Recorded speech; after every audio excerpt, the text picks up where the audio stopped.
All right, we are learning the middle of the sugya on page Peches Amud Beis 88-2, with regard to the question of the halachas of a Zaken Mamre, rebellious rabbi, and we were wondering what the Gemara had a machlekes, a disagreement of what was the scenario of the disagreement, meaning to say, what is the rebellious rabbi claiming, and what are the other his colleagues claiming. So if we had one opinion that said that if he received it from tradition and they have it from logic, so surely that's not considered rebellious. He has a tradition.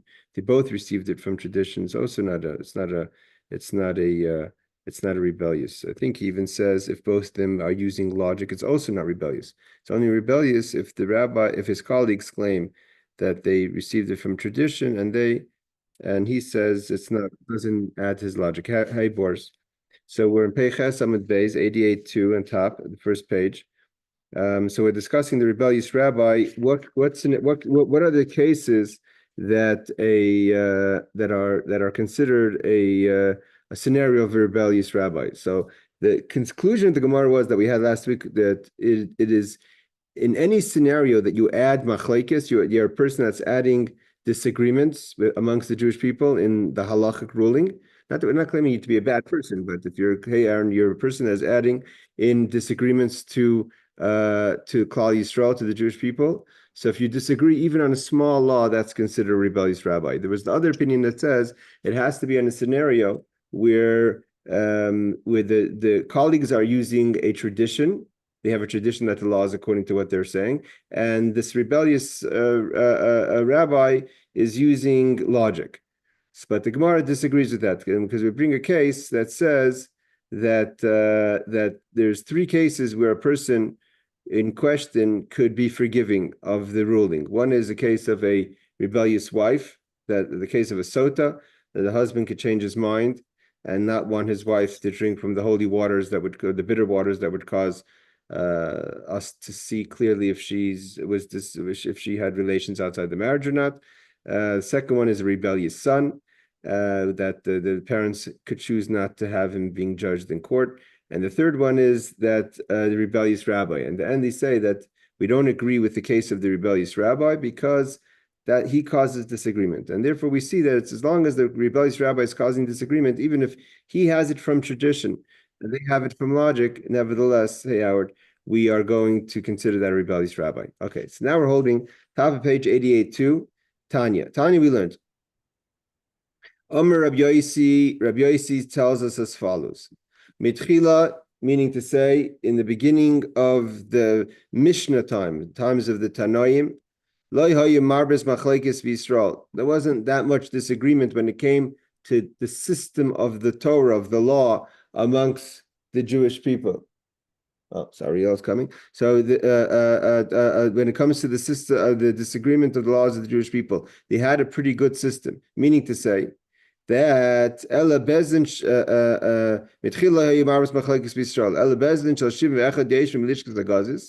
there was the high court of 71 that sat in the outer court, the outer section of part of the Beis Hamikdash called the Lishkas Hagazis. It was a place permissible for non-people, if anyone to sit. The only people that are allowed to sit in the actual temple is from the house of David, the kings of the house of David. But this was kind of out of that area. Ushnei Batei Dinin, there was another two courts within temple's amount of 23 of Esrim V'Shalish, Echad Yeshiv Pesach Harbayis, one, like we learned before, sat on the Temple Mount, at the entrance of the Temple Mount, and Echad Yeshiv Pesach Hazarim, one that sat at the entrance of the Azara, the courtyard of the temple. Okay, so those are the three court systems that were in the temple itself, meaning the highest, the Supreme Court, so to say. The Supreme Court being the 71 that's in the Lishkas Hagazis. And that's in the temple in Jerusalem. And there were an additional sorry, hold on. and that's the place. And other large courts of 23, meaning a court that could judge a capital case, they sat in the various cities of Israel. They had large courts that could judge most capital cases. And it's if we had something that we didn't know the ruling, lishol shoylim bezdin should be Iran. If you had a question to ask, you went to the bezdin of your city of 23. Im shamu, if they heard the ruling and they were knowledgeable to know what they should rule, Amr gave the ruling. Yeah, I got all this. I got a full. They gave a ruling. If they didn't know what the ruling is, so they went to another one close to their city. If they heard, they said, then they went to the next court, which is on Temple Mount, the entrance of Temple Mount. If they know the ruling, they said, Sham again also means that they have a tradition. They have the tradition of the answer. So they said, if they don't have a tradition and they know the ruling, they went to the second to highest court, which is the one which is by the Azara, the entrance to the temple itself. So then they would say, this is how I understood it, this is how my friends see it, meaning my colleagues, but not sure. This is what I learned, this is what they've learned. If they know, then they say the ruling. Everyone goes. The Lishkas HaGazis to the members of the 71 of the High Court, that no one's higher, Ariel, we're in middle page 88 too. The High Court would sit of 71 from the morning sacrifice, the Talmud sacrifice in the morning, to the Talmud in the afternoon. So those are the two sacrifices that correspond to our Shachris and Mincha davening. And they would sit in the Lishkas HaGazis and they would listen to cases. Ubishabas Yom Tovim, what about in the holidays and the Sabbath? So Yeshim Bechil, they sat in another outer kind of area called the Chil. Rashi says the reason they would move to the Chil on Shabbos and Yom Tov is either because it was too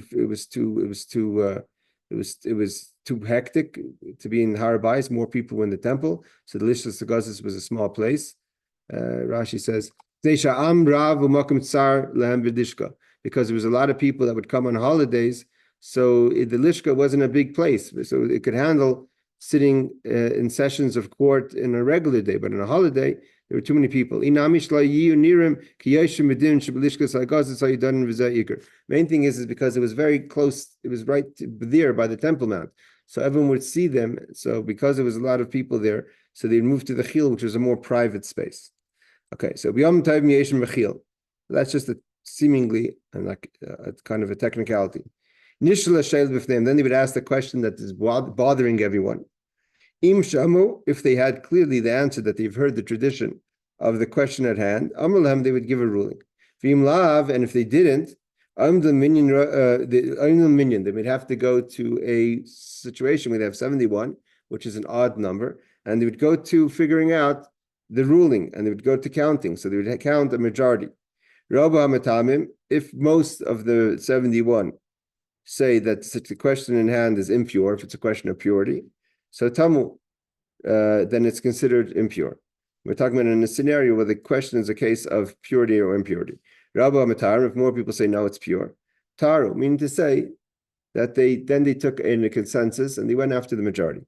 Okay, so this is the Mishnah basically telling us the system of how issues were dealt with that could possibly lead to a Zaken Mamre, a rebellious rabbi. So they would have to come out with a conclusion on the ruling.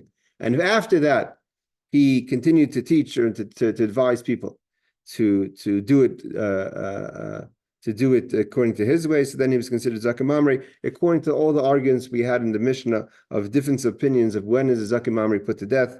Like we said before, Kavi B'Mahalal said that he was Kavi Mahalal was only a question of that he wasn't talking about cases that were death worthy. So there are cases that weren't obviously death worthy, but this is the scenario. This is the system of how Torah went for many years. Then what happened? So we know what happened. So we know if anyone who learns the Pirkei Avot, the first parak, or the first chapter of Pirkei Avos that we learn between Pesach and Shavuos, and some of us learn it all the way through the summer. The first chapter gives us the tradition of Torah, right? Moshe Kibul Torah Misinai. Moshe received Torah from Sinai, gave it to Joshua, gave it to the elders, gave it to the prophets, who gave it to the members of the Great Assembly. And the members of the Great Assembly is the beginning of the Second Temple. The members of the Great Assembly, from them started the tradition of the Nasi of the head with the Av Bezdin, and it started off with individuals, and then it went to pairs.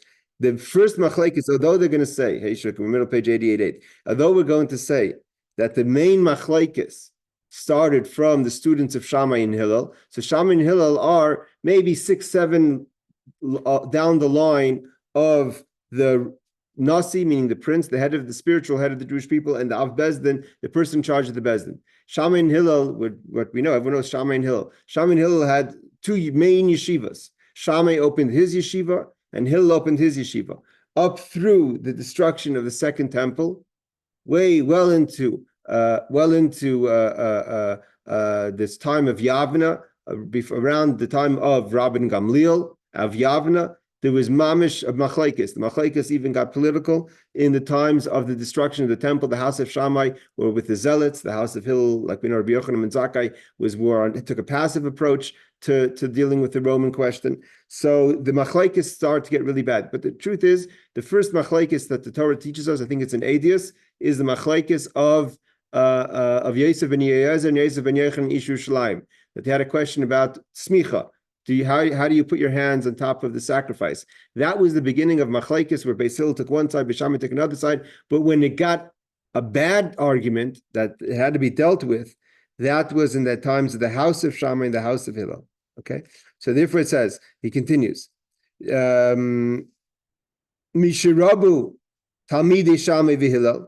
When the students of Shammai and Hillel became large, and we know this, the house of Shammai and house of Hillel debated many questions. They debated questions of law, they debated questions of ethics, they debated questions of hashkafa, of chakira. There was many questions, right? Was heaven created first, or was the earth created first? A lot of questions the house of Shammai and house of Hillel debated. Most of the times the ruling goes according to the house of Hillel. A few times the house of Shammai was able to turn it around based on a majority at the moment to have the house of Shammai, the ruling according to them. Traditionally, the house of Hillel was lenient. The house of Shammai was more strict. Not every time, of course. There's sometimes Hillel was strict and Shammai was lenient, to show that they weren't going according to character, but they were going according to halacha. But everyone has their midah, their attribute. Some people are from the side of the 7 parts of the menorah. Some people are chesed, some people are gvura, but nevertheless, the ability to be coexistence is scholarless. That not everyone, if you just chesed, just gvura, that's not good. So you have, even if you're mainly go with leniency, kindness, but you have to know sometimes when to take a stand. And if you're usually take a hard stand, you have to know when to be lenient. The person who's too extreme is obviously not good. But in general, the house of Shammai and house of Hillel became a differences of opinion. So he says, Mishrabu Talmidei Shammai ve'Hillel, Shalai Shimshu Kol Tzarchen Rabbi. The Gemara says, hold on, Aaron, that the Gemara says that they did not properly, or not fully, I'll use the word fully, sit with their teachers to have both humility and knowledge. Is Rabbi Machlekes B'Yisrael. There became tremendous disagreements. I'm going to get back to you, Aaron, in a second. So when I finish the brisa, there became large arguments amongst the Jewish people. V'nasis Torah k'shtei Torahs, and it turned out there was almost as if there were 2 religions. There was the Torah of the house of Shammai and the Torah of the house of Hillel.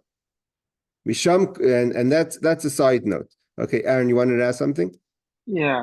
Can you translate Gura? Who?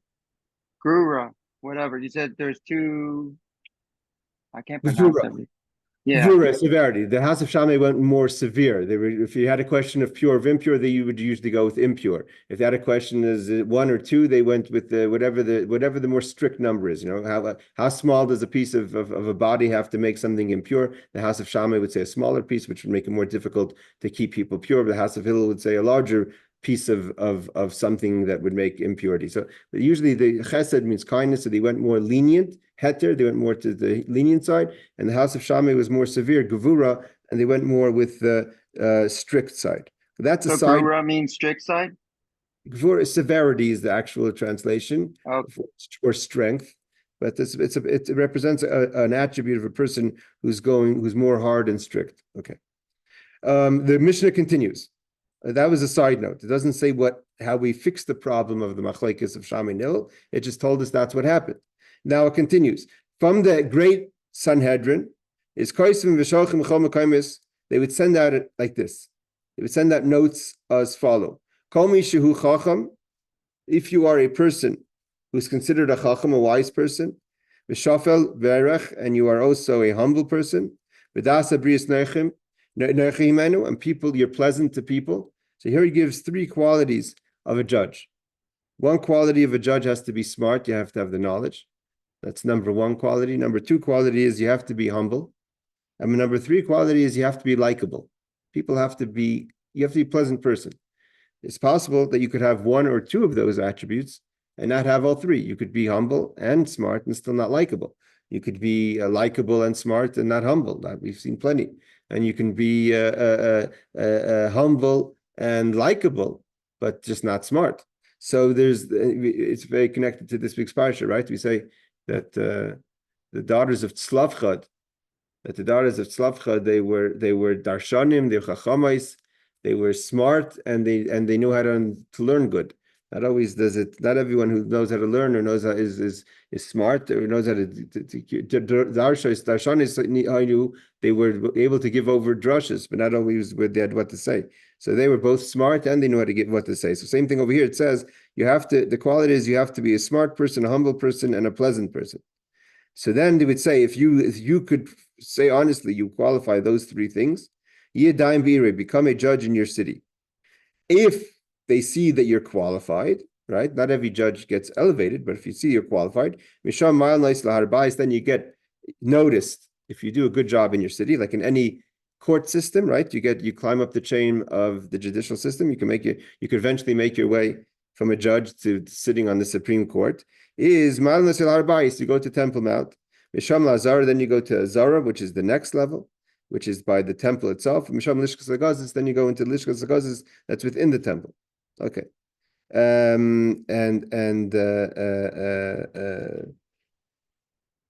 That's how the system works out to say if you are a person who's able to make it out to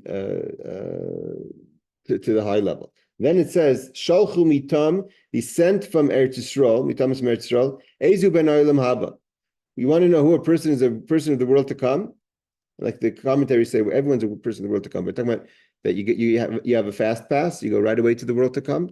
Is Anvasan a person who's an Anav, a Shafal Berach, a humble person, a person who's able to the difference between this is a famous question. What's the difference between anivis and shiflis?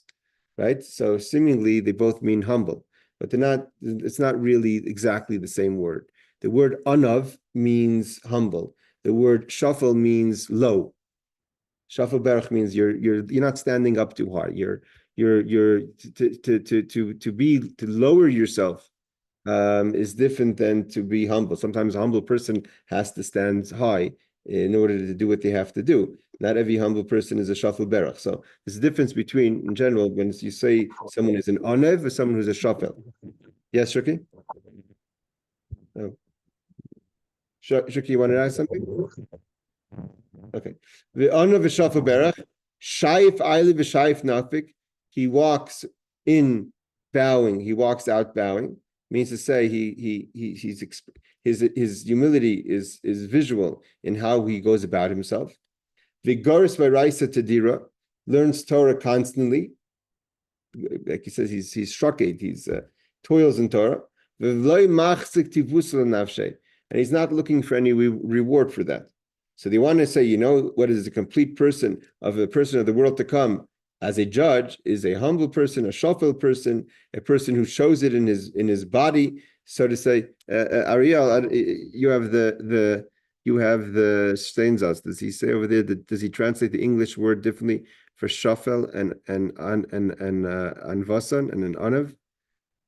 Let's see if he has it over here. Let's see if I'll get it in a second. But the both levels of humility. Again, Anav is humble, Shafel is low, and he walks in bowing, walks out bowing, which is an expression of humility. Constantly, Rabbi, yeah, go ahead. it says modest and humble here. Modest and humble. Okay, Yeah. good. All right, that would be good. That's okay, excellent. So he's modest and humble. Bow walking in, bow walking out. He's constantly learning Torah and not looking for reward or recognition. So that's a person in the world to come. And when they heard that as a definition of a person of stature, a person who could sit on the court, so the Torah tells us that the Talmud tells us that Yavu Bei Rabbanan and Nehem, they put their eyes towards Rav Ula Barava, a person called Rav Uva Bar Allah, like Rashi says, that had all these qualities. I mean to say it's not, they didn't take for granted that someone would have all those qualities. Okay, so this finishes the sugya, the initial sugya of the mission. The parak is going to continue on the question of the Zaken Mamre, of the rebellious rabbi. But now we're going to continue back to the Mishnah. So what happened? So now we know now this is what is a Zaken Mamre. What is he? We had an argument. What defines the Zaken Mamre? Now the question is, what is he? When does he have to do something to be put to death for it? It says Chazer li'iroi v'shana. If he goes back to his city, let's see it again in the Mishnah. The Mishnah says on page 87a, I think, right? Even before 87, 86, 86b, it says,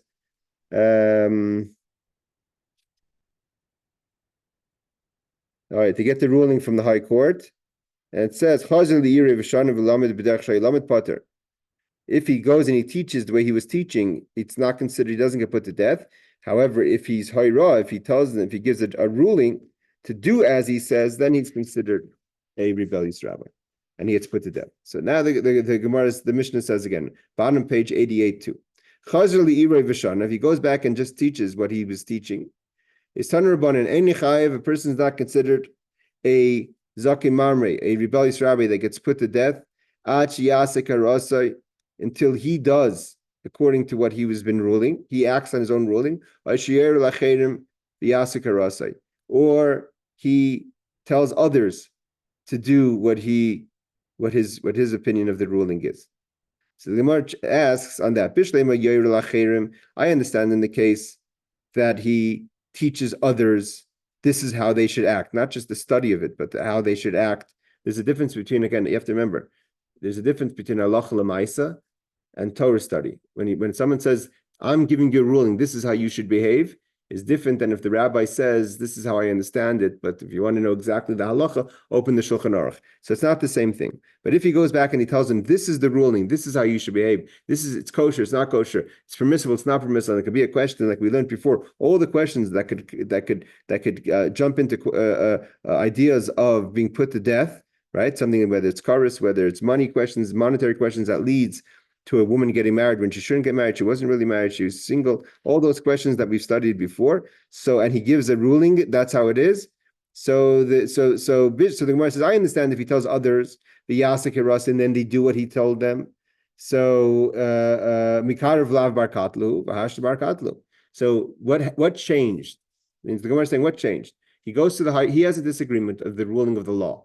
And he goes to the High Court, they make it all the way to the Bezdin HaGadol to Yerushalayim. The High Court tells them that he's wrong and to stop thinking the law is according to his way. He goes back and is disobedient. He doesn't listen.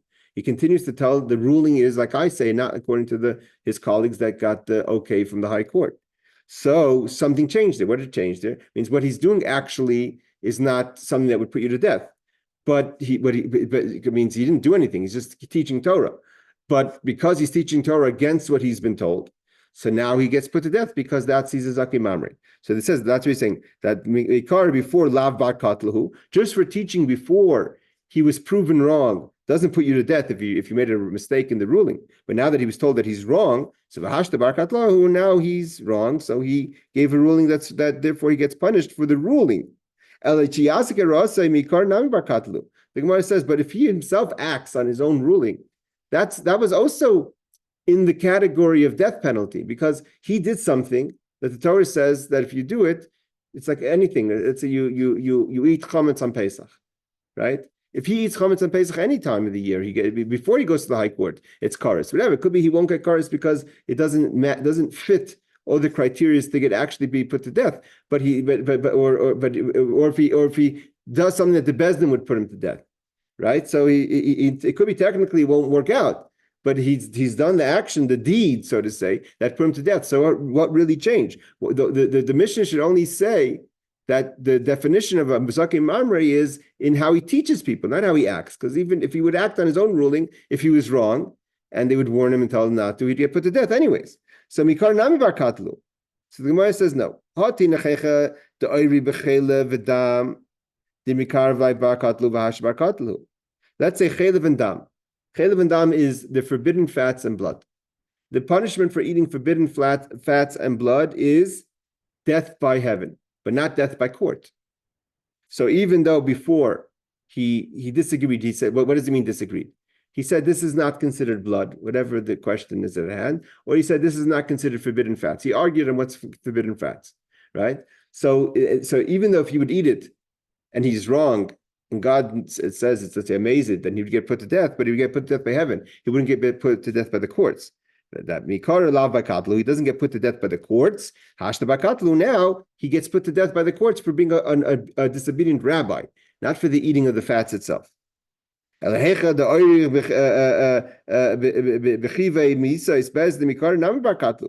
only in cases where it's a question of getting put to death by Hashem or being put to death by the courts, that something has changed, that now the courts are putting him to death. But if he does a prohibition that anyways the courts would have put him to death before, so nothing's changed.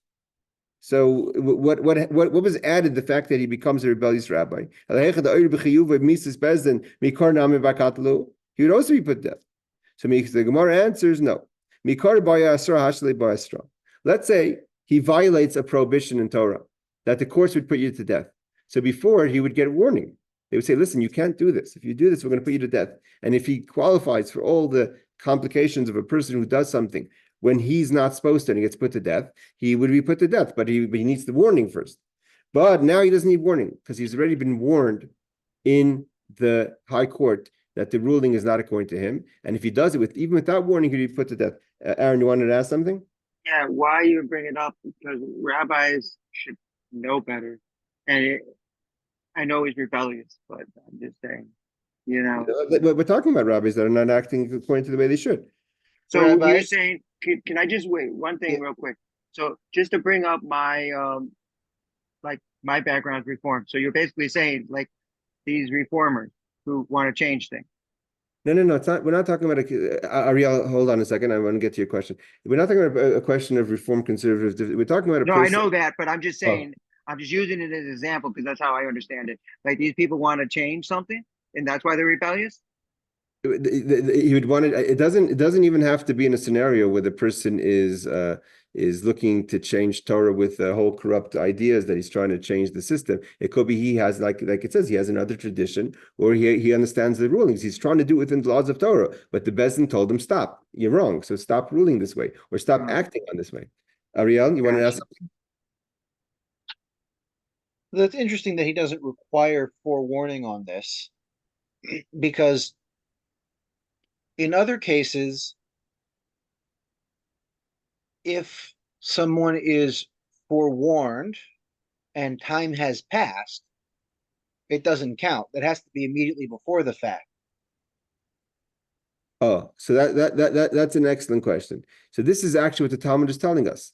The Talmud is telling us is that in a regular case of capital punishment, we don't expect we don't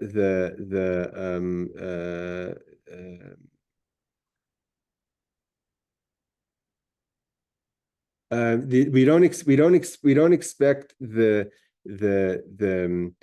person to know the law and to remember the law, know all the details. So therefore, he has to be warned. And if he or she, if capital punishment applies to most cases to men and women, if he or she gets warned too much in advance, so we say maybe they didn't know the law. Here we're talking about a rabbi, like Aaron says, who should be knowledgeable of the law. And in this specific question at hand, they made their way all the way to Jerusalem, sat with the top court. They brought their case in front of him. all the details of why he thought he was right and why they thought they were right, and the court ruled. Now, see, the point is like this. He's getting put to death not because he ate forbidden foods or he did something forbidden. He's getting put to death because he didn't listen. That's the point. He's getting put to death for being a Zaken Mamre. What the Gemara is trying to see is, where is there a case where he's done something that something's changed? Meaning, if he would do something even before he would get put to death, because he did something that's a violation of the Torah. So the Gemara says, okay, Kobi gets put to death by God, not by the high court. So then says, okay, what about a case where he would in a case where he would disagree about the high court? He would disagree about a case that gets put to death by the high court. In that violation, technically nothing's changed. Even if he's getting put to death for being a rebellious rabbi, but he would have been put to death before also for doing the act itself. So the Gemara says no, that before he would need warning and he would get put to death for what he's done. Hold on, Aaron. He'd get put to death for what he's done. Now he doesn't need warning because he's being warned. And so that he's getting put to death for being a rebellious rabbi. What's the difference? The difference is the type of death penalty. We didn't get to that question really, but seemingly the difference would be, we're learning the parak that's titled Elu Heina Nechnachim. These are the people who get choked. It means death by choking. Death by choking is pretty much, according to most opinions, the least severe punishment. So it's interesting the Gemara doesn't answer that it could be a difference in the type of death. Before he would get put to death by burning or by stoning. Now he gets put to death by choking.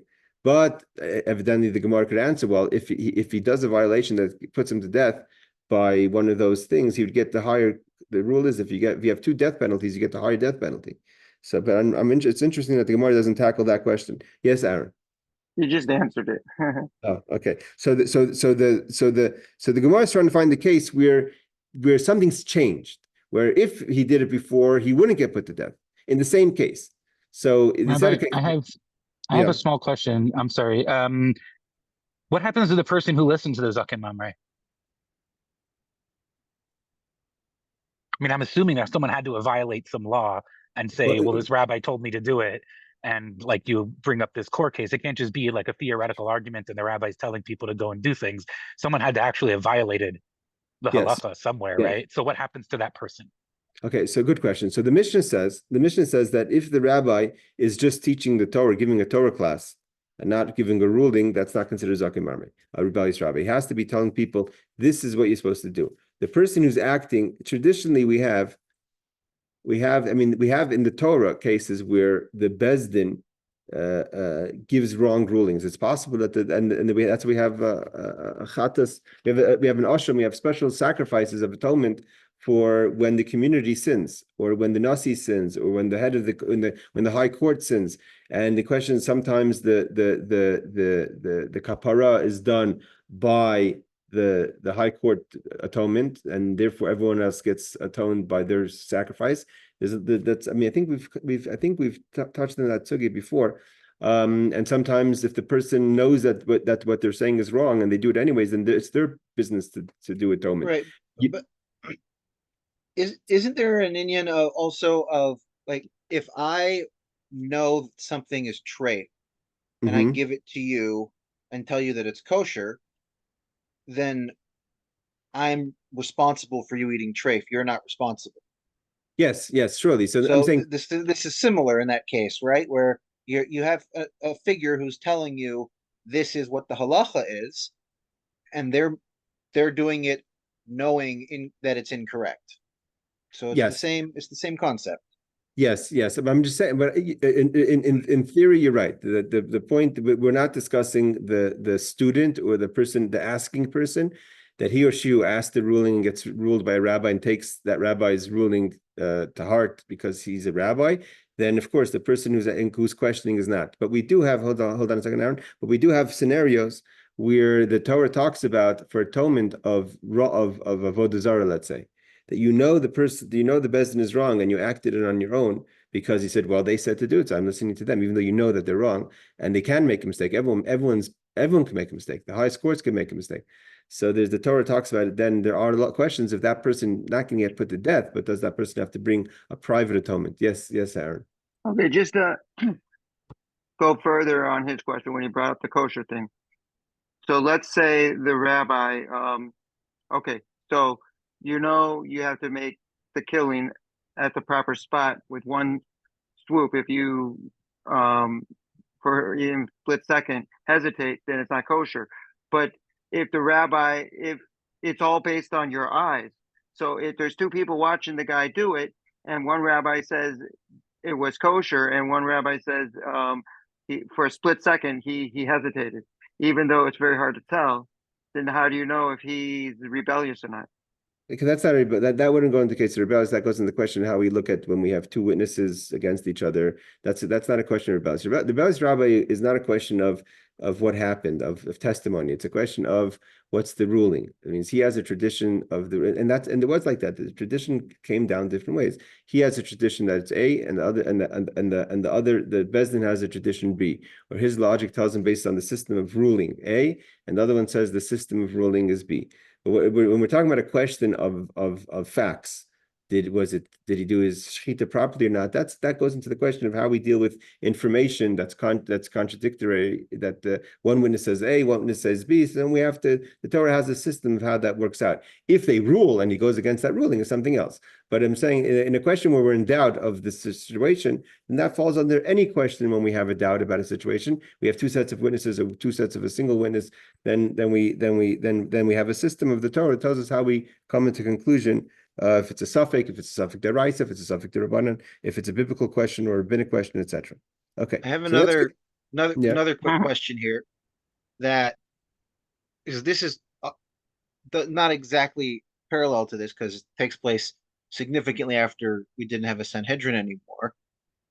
But is eating turkey something that might fall under that? In that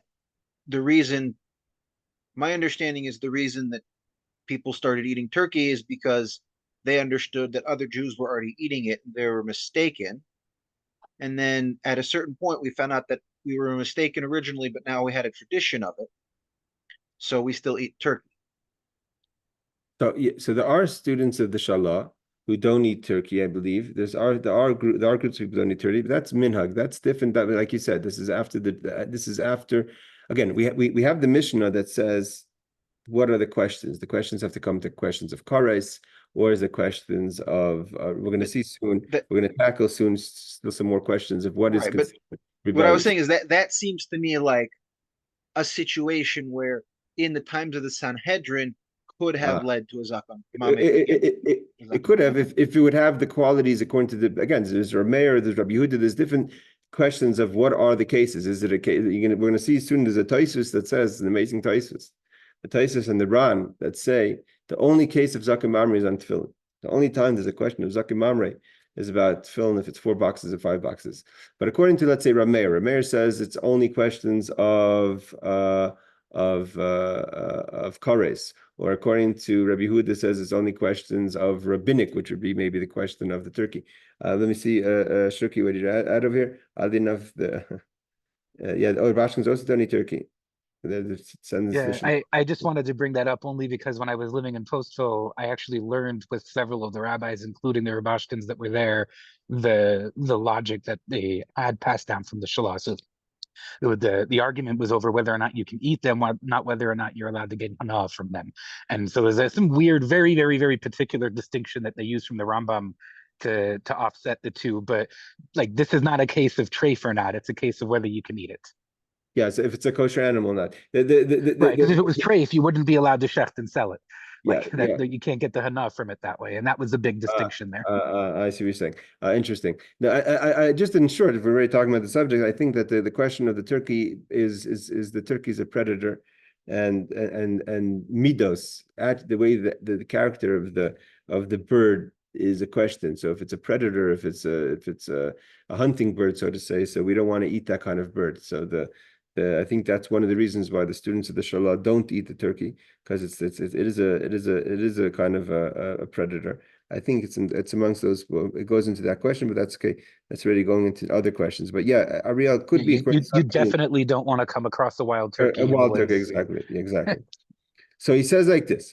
Okay, so we still want to find a case where there is where the person is going to act on his own ruling. Again, if you just give rulings to someone else, let's say you told someone, back to, I think it was Ariel's question. Let's say you told someone to do something, you ruled on something which the punishment was death by burning or death by stoning. So then clearly, and the other person did it, so like the other person wouldn't be punished because he's acting on your ruling, and you wouldn't get burnt or stoned because that's not, you didn't do the violation. The violation you did is you taught something you shouldn't teach. Therefore, clearly you'd get choked, chenek. The question is, if you yourself did the violation, and it's a question of burning or stoning, so that's what the Gemara is saying over here. So anyways, you were going to get put to death before. So what's changed? So the Gemara could have answered the death sentence changed, but it could be that the death sentence doesn't change because the higher death sentence always trumps. So we are trying to find the case where when you do something, something's changed. So first thing he answered is if you eat chaylev, which is karas. And therefore, now you would get put to death by God, now you get put to death by the bezdin. But what about in the case of a bezdin itself? So it says that you don't need warning anymore. Before you needed to be warned, now you don't need to be warned because you've been warned already in the high court not to rule like this again for yourself or other people. But now the Gemara asks one more question. What about a masis? Masis is an instigator, a person who is instigating others to serve avodah zarah. The instigator also gets put to death, but the rule of the instigator is that no matter what, the instigator doesn't need warning. All the leniencies that we have of other capital punishment cases is we always try to give the benefit of the doubt to the person in question. And we try to give the person a warning, and we try to open up in their favor as opposed to against them. All those things don't apply to maces. We learned before, mace is an instigator. A person who instigates others to serve avodah zarah has no rights. You could hide witnesses when he's talking. You could do all the things that don't apply to other cases. God has no rachmanis, no compassion for a person who instigates others to serve avodah zarah. And one of the things is that person doesn't need warning. So the Gemara asks a question: what about if it was a question of a maces? If the Zaken Mamre was a maces, he was instigating others to do something that he felt was not avodah zarah. So maces lay by a straw ma'ikle meimer. So the Gemara says there's still a difference before and after. What's the difference of before and after? Mikari imamar time and mekablin minay, hashta yamar time and mekablin minay. In other cases, the maces, if the maces kind of had a way to talk himself out of it, to explain himself, we would at least listen to what he had to say. But the instigator who instigates and has been warned in the high court that what he's trying to tell others to do is a question of instigating, right? You have to remember, everything is a question. Does this define me as an instigator? So let's say this Zaken Mamre, this rebellious rabbi, is disagreeing with the rabbis and makes its way all the way to the high court to say, is this considered instigating or not? And he goes and he does it because he says it's not instigating. So in other cases, he'd be able to talk himself out of it. In this case, if we don't let him talk himself out of it, he's been warned, he's told not to do it, and he does it anyways, he immediately gets put to death. Again, I'm assuming he would get put to death with chenek, because that's the Zaken Mamre. Again, that we have to check. I'm not sure why it's that question. That's not brought down. Maybe the Tosfot talks about it, but that's a question of why the Zaken Mamre. The question on the Zaken Mamre: does the Zaken Mamre get the punishment of the crime or the punishment of being a rebellious rabbi? All right, let's just go a little further in the next Mishnah. The Gemara says like this: you have to remember, right? We had a machlekes, I think again 86.2. We had a machlekes. Not everyone agreed. No, we had a machlekes in 87.1 to tell us what is the violation. So Rameir says it has to be something that's a question of kares. And Rabbi Yehudah says he uses the pasuk al pi Torah sheyerucha, that has to be Torah and Yerucha. It has to be a question. There's a biblical verse that tells us this is the halacha, and there's the rabbis who explain it. So only in the case where the rabbis need to explain what the ruling is, and he disagrees with the ruling of the rabbis, so that we don't know. There's a machlekes between Tosfos and other opinions. Some opinions say that Rabbi Yehudah is not arguing on Rabbi Meir; he's adding to Rabbi Meir. Means Rabbi Meir says the scenario of a Zaken Mamre is only a case of kares. If it's not a case of kares, it's not a Zaken Mamre. If there's no way, that's why we learned 3 pages trying to figure out what are the cases that could lead to kares, that could lead to punishments of death. by God that the Zaken Mamre disagrees with, whether it's monetary questions that could be a byproduct, like Ariel said, a knockoff effect that causes a case of kares. But Rabbi Yehudah says no. Some people say Rabbi Yehudah is adding to Rameir, that even a case where the Torah tells us something, a classic case we're going to see now is Tefillin, right? Tefillin is, it says, right? The word totefos, we don't know what that means. The rabbis learned from tot and pos that it means 4 boxes of tefillin.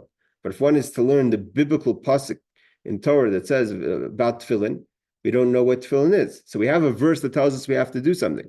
And the rabbis teach us through tradition what that verse means. So they're arguing, if he argues with that explanation, Rabbi Yehudah says, according to some opinions, that is the only case of a Zaken Mamre, or that is an additional case of a Zaken Mamre. So here, this Mishnah goes according to Rabbi Yehudah. That why? We see that something that if you're arguing on the rabbis is worse than arguing on Torah. Why? Because according to Rabbi Yehudah, if you say that the Zaken Mamre says there's no such mitzvah as tefillin, he disagrees with the mitzvah of tefillin. So then he's saying, he's arguing with the Torah. The Torah says you have to put the Tosfot ben Enoch. He's disagreeing with that. But so that's not considered Zaken Mamre. However, what does Tosfos mean? So the rabbis teach us it means 4 boxes, that we have the 4 boxes of the tefillin on our head. And he says, Chamesh Tosfos. No, he understands it to be 5 boxes.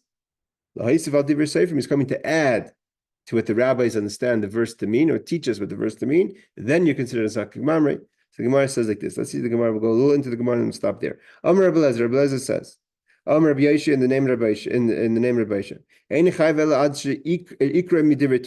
Where the thing that in question is biblical, like tefillin is biblical, or pirusha, but to understand how to do it is midivrei so from the rabbis teach us. And you can add to it. And the question is, he's adding to it. And if you add to it, it ruins it. And therefore, Rabbi Elazar says the only scenario is tefillin. The only case that we have a biblical verse to teach us what it is. We have the rabbis to teach us to explain us what it is. It means the Torah tells us that it exists. The rabbis to teach us what it is that it exists. It means 4 boxes. And in theory, you can make it 5 boxes. And if you add 5 boxes, it ruins it because it's supposed to be 4 boxes. And the Gemara says that's the only case that we find of such a thing in question is tefillin. And I'll leave it to Rabbi Yehudah. This is only according to Rabbi Yehudah says the pasuk al pi Torah she'erucha, that it has to be Torah and Yerucha. But if it's just Torah, then it's not a question. It's not Yerucha. It's not a question. And therefore, also according to Tosfos says, if you look on Tosfos, the small Tosfos, ein lanu el tefillin, I'll leave it to Rabbi Yehudah. Kol hanach the drashis, the Rashin and Liel. Everything we learned before, all the 3 blot Gemara we learned before, telling us all different kind of cases of a Zaken Mamre, is Liel mikradi ki pale leichayish. He doesn't consider that to be Zaken Mamre. So according to Rabbi Yehudah, it's an amazing thing. According to Rabbi Yehudah, the only case of a Zaken Mamre is a question of tefillin. Not all the commentators agree with Tosfos. The Ran says he's adding to the Rameir. He's not arguing on Rameir. He's not disagreeing with Rameir. He's just adding to him.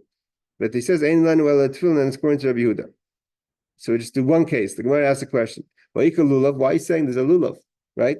We have a pasuk in the Torah. The Ikarim Midivrei Torah tells us you have to take anafet tzavos of Arbi Nachal. Gives us all these names. We don't know exactly what fruits the Torah is talking about. That the Ikar is Midivrei Torah, Purusha Midivrei Seifrim, and its explanation is Midivrei Seifrim. Okay, over here, the commentators go into question. What is the question about lulav? Is the question of lulav of what is the actual 4 species? Or the question is, how do we do the mitzvah of the 4 species? It means even if we understand it to be a lulav, a hadas, a rava, and an esrog to be the fruits that we're talking about, but could be, we don't know how many we're supposed to take. So the rabbis teach us what the mitzvah is, that we have 1 lulav, 2 aravas, 3 adasim, and an esrog. So it says,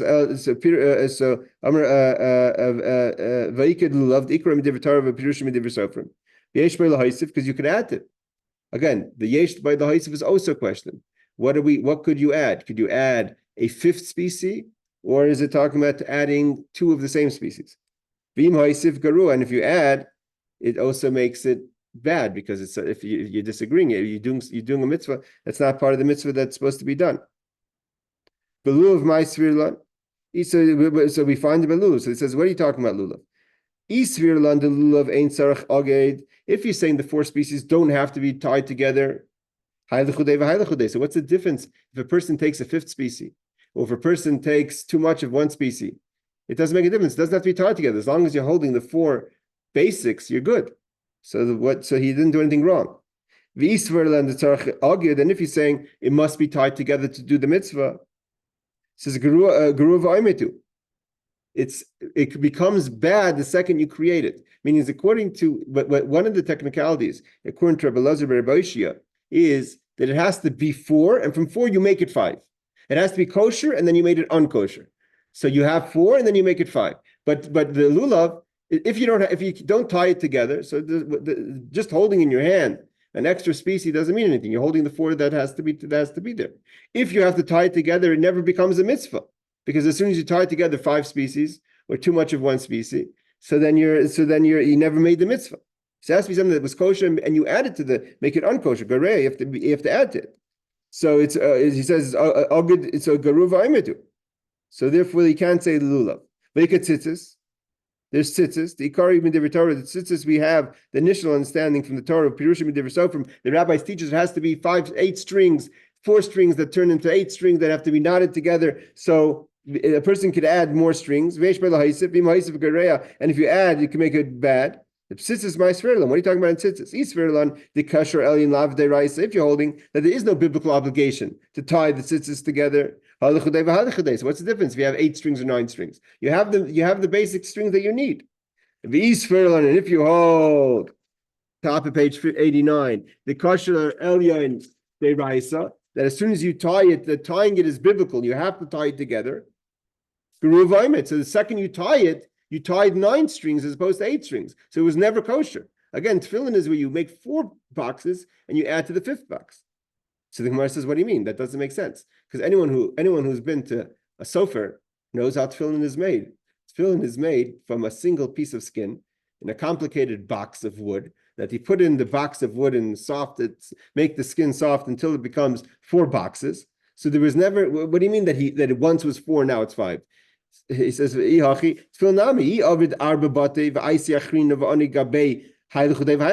they made initially 4 boxes, they took the tefillin, made it properly, and comes a rebellious rabbi and sticks on a 5th box, so it's separate, it's nothing to do. The tefillin itself is kosher. And if he initially took a piece of skin and built a tefillin box of 5 compartments, so it was never kosher tefillin. So the Gemara says, so here we say like this, that it's talking about that you have 4 boxes. You made the tefillin right. Person goes to the store and buys kosher tefillin. Comes the rebellious rabbi, he glues on or he adds on a 5th box. So even though you're saying, what do you mean? What do we care? They're 2 separate things, but it's not, because the Rebbe says that the outer box must see the ear, must be exposed to the outside. And by covering the 4th outside box, you're disqualifying the tefillin. So here the person disqualifies the tefillin by covering the 5th box. And therefore it's a case where we don't know what the mitzvah is. It's apiyat Torah. Asher Yerucha, the rabbis have to teach us what it is, meaning 4 boxes of tefillin, 4 compartments in a box of tefillin. The rabbi says it means 5. And he takes a kosher pure and adds on the 5th. So even though it's not part of the 4, but it disqualifies the 4 because the outer box is not being exposed to vision, and therefore he's a rebellious rabbi. Again, what I find fascinating, we'll stop here by the Mishnah, what I find fascinating is that according to the Tosfot, that the rebellious rabbi is only about tefillin. There's a whole Torah that tells us about a rebellious rabbi. It tells us a case where that you get put to death is only if he rules about if this is kosher tefillin. So it goes to show you, according to our opinion, that the Zohar teaches us that Rabbi Yehudah, if we're talking about the same Rabbi Yehudah, was a person from another world. It means we have certain souls that come from our world and certain souls that come from other worlds. Chanoch, there's different souls that most of them lived in earlier times, in times before the flood, that even Moshe Rabbeinu, is pulled from another pool of souls. And it's brought down that the Zohar teaches us that Rabbi Yehudah is one of those souls that the Gemara says, you're not from this world, you're not from this place. And nevertheless, so he's a person that says that you want to know what defines you as a person of a rebellious rabbi is the question of tefillin. Everything else is debatable. But when it comes to tefillin, that we don't debate. It shows you the importance of the mitzvah of tefillin, how we have to be careful, everyone, to make sure to put on tefillin. It defines us as a Jew. It defines a person if you're a rebellious rabbi or not. Laila Tov, according to Tosfot. Laila Tov and Erev Tov, take care of everyone.